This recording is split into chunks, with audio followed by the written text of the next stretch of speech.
जी के आगे बैठ जाते हैं।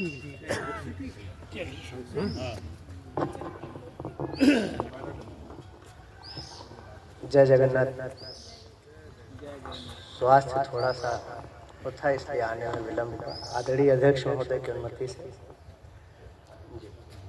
अच्छा, सांडिल जी का, सांडिल जी को सांडिल जी बहुत बहुत आभार। सांडिल जी का स्वागत सांडिल जी द्वारा हो रहा है। वाह, पेड़ वाला गीत यहाँ लगभग सब लोग सुन चुके हैं, तो मैं चाहता हूँ वो ना सुनाऊँ, कुछ नया सुना। बिल्कुल बिल्कुल ग्रामीण कुछ लोग। बिल्कुल। वो तो मांग हो गई है, उसने थोड़ी सुना है। बाकी आप जब लेके आप जो आप सुनाएंगे बढ़िया होगा। पेड़ वाला बाद में सुना जी जी। कुछ मुक्तकों से जोड़ लें स्वागत है। ताकि कुछ बने। सपनों का संसार सजाने आए हैं, गीतों का त्योहार मनाने आए हैं। सपनों का संसार सजाने आए हैं, गीतों का त्योहार मनाने आए हैं। हम आवारा पंछी नफरत क्या जाने, क्या जाने, क्या जाने।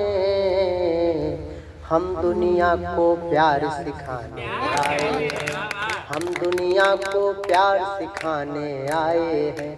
और कविता के कुछ रूप दिखाने आए हैं।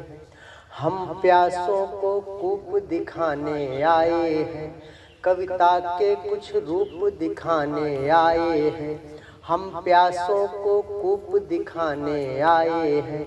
जिनके हिस्से केवल सीलन आई है, आई है, आई है। उनको थोड़ी धूप दिखाने आए हैं, उनको थोड़ी धूप दिखाने आए हैं। और तूफानों में पर्वत से टकराएंगे।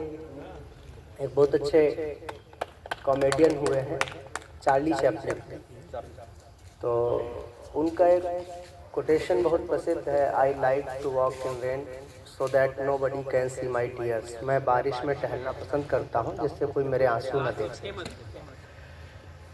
तो तूफानों में पर्वत से टकराएंगे, बरसेंगे तो आंसू धुलते जाएंगे।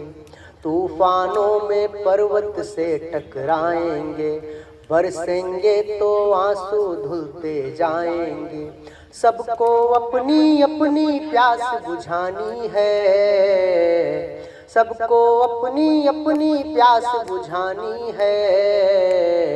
हम बादल हैं सबकी प्यास बुझाएंगे, हम बादल हैं सबकी प्यास बुझाएंगे। और इस दृश्य देखे, एक मनुष्य के जीवन का हमारे सनातन धर्म में जो प्राप्य है, मुख्य प्राप्य क्या है? धर्म, अर्थ, काम और मोक्ष। तो अंतिम जो हमारा प्राप्तव्य है वो मोक्ष। तो उस मोक्ष की प्राप्ति के लिए एक कवि क्या कामना करता है कि जलते जलते काजल होना बाकी है, जलते जलते काजल होना बाकी है। फिर आवारा बादल होना बाकी है, जलते जलते काजल होना बाकी है। फिर आवारा बादल होना बाकी है। शायद उसको देर लगेगी आने में, आने में, आने में। अभी हमारा पागल होना बाकी है, अभी हमारा पागल होना बाकी है।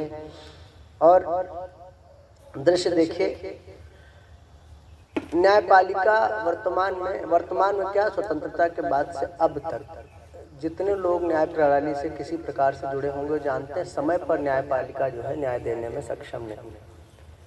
व्यवस्था ही ऐसी है।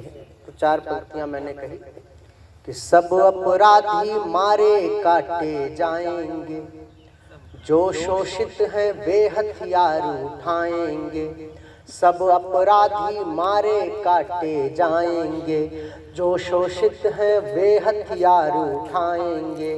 जनता अपना न्याय स्वयं ही कर लेगी, कर लेगी, कर लेगी। न्यायालय जब न्याय नहीं दे पाएंगे, न्यायालय जब न्याय नहीं दे पाएंगे।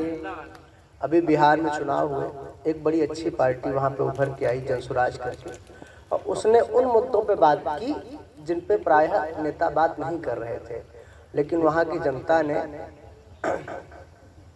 उनको अस्वीकार किया, क्योंकि इस देश के नेताओं ने इस जनता के चयन का स्तर इतना नीचे गिरा दिया है कि अब वो कुछ अपनी स्वार्थ परक आवश्यकताओं से ऊपर नहीं सोच पाते। पलायन जैसा इतना महत्वपूर्ण मुद्दा जो केवल बिहार का नहीं पूरे भारतवर्ष का मुद्दा है, हर गांव का मुद्दा है, गांव के गांव खाली, अभी मैं अपनी कविता में आगे कहूँगा।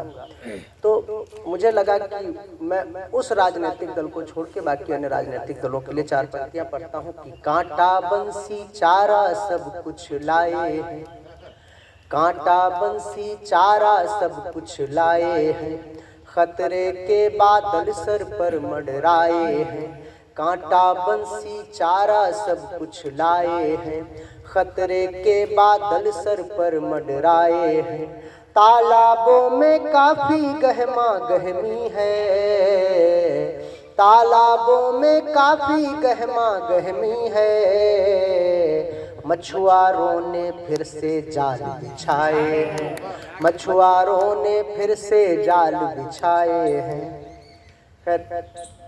समय आएगा, व्यवस्था परिवर्तित होती रहती है। भगवान रामभद्र ने 11,000 वर्ष शासन किया, उसके बाद कलिकाल आया ही आया।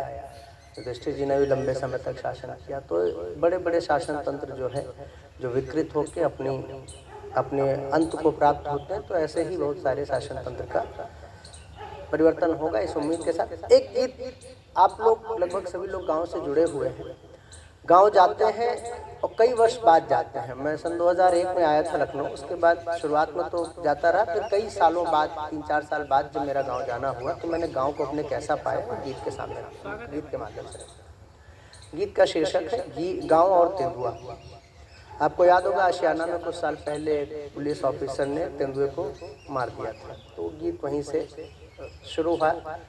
तो पंक्तियां देखिए कि बाग मंदिर खेत ड्योढ़ी गांव की गलियां वही हैं, बाग मंदिर खेत ड्योढ़ी गांव की गलियां वही हैं, आज सालों बाद लौटा हूँ न जाने क्या हुआ है, आज सालों बाद लौटा हूँ न जाने क्या हुआ है, कुछ घुटन सी है हवा में रात दिन धुंधले हुए हैं, गांव के रिश्ते बनाते बेसबब बदले हुए हैं, हो गई चौपाल गायब बैलगाड़ी भी नदारत, खो गया है गांव शायद शहर ने आकर छुआ है, आज सालों बाद लौटा हूँ न जाने क्या हुआ है। किसी का गांव बहुत विकसित हो गया, विकास किस स्तर पर ले आया गांव को देखिए कि बैंक ने कर्जा दिया था, खेत पर ट्रैक्टर खड़े हैं, चर रहे छुट्टा मवेशी, थान सब सूने पड़े हैं, हाथ खाली आंत खाली क्यों न फांसी पर चढ़े, जब बैल के कांधे नहीं अब, बैल के कांधे नहीं अब, खेती हर के सिर जुआ है, आज सालों बाद लौटा हूँ न जाने क्या हुआ है। देखिए गांव में कैसे राजनीति पहुंचती है कि खेत बोने के लिए मजदूर ढूंढे जा रहे हैं, वोट खेत बोने के लिए मजदूर ढूंढे जा रहे हैं, वोट देने के लिए मजबूर ढूंढे जा रहे हैं, खो गई मासूमियत इस राजनीतिक दुश्मनी में, गांव के हर आदमी में, गांव के हर आदमी में डाल का रट्टू सुआ है। आज सालों बाद लौटा हूँ, न जाने क्या हुआ है। दृश्य देखिए कि गत चुनावों में प्रधानी नोट के बल पर बिकी है। रात दिन पहरे लगे हैं, खून बहने पर टिकी है। हो भले ही मंच कोई हो लार टपकाए हमेशा, हो भले ही मंच कोई गांव का सरपंच कोई, गांव का सरपंच कोई उभय लिंगी के चुआ है। आज सालों बाद लौटा हूँ, न जाने क्या हुआ। शहर बढ़ रहा है, अपना विकास कर रहा है, और क्या क्षति हो रही है देखिए कि कट रहे जंगल बहुत से, प्लॉट काटे जा रहे, योजनाओं के तहत तालाब पाटे जा रहे हैं।